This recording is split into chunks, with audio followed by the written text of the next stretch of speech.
I'm John, I'm a parent, and this is my 2-minute tip.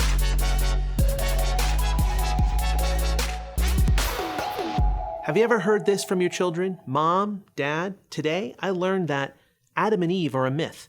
The earth is 4.5 billion years old. The universe was created by the Big Bang. Around 7th or 8th grade, the biblical story of creation comes into conflict with middle school science class.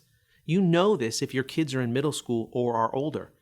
As we begin our discussion on creation, it is very important to make a few statements that are non-negotiable for us as Christians. Number 1, the Bible is God's Word. Number 2, God's Word is perfect. Number 3, God created the universe. And number 4, the Bible is the story of the supernatural, God, interacting with us, the natural. It is also important to understand the purpose of the Bible.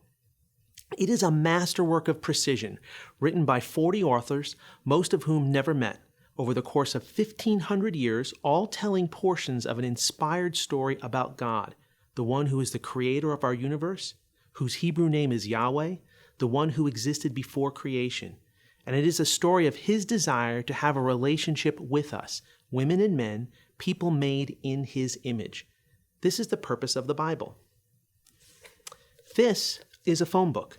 Many of you have never used one of these, but back in the day, when we needed to find out a phone number, we would go to this, look up somebody's name, and get the phone number. Very simple.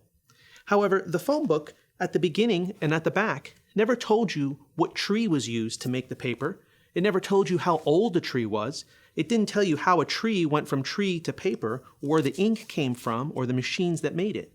Yet we use the phone book for its purpose, to find out a phone number. My point is this. Like the phone book, the Bible has a specific purpose. The Bible's purpose is to explain the who and the why of God's relationship with humanity. It is not designed to exhaustively explain the how of creation or many other topics that come up in the Bible. In the same way that we don't throw the phone book away because it doesn't explain how it was printed, we don't discard the Bible because it doesn't explain creation with as much detail as we may want. So key point number 1. Read the Bible as it was designed to be read. It is 66 books, 1,189 chapters, all about God's desire to know and love you and have an eternal relationship with you. In our next 2-minute tip about creation, we will discuss the original recipients of the Bible and the most important verse in the Bible.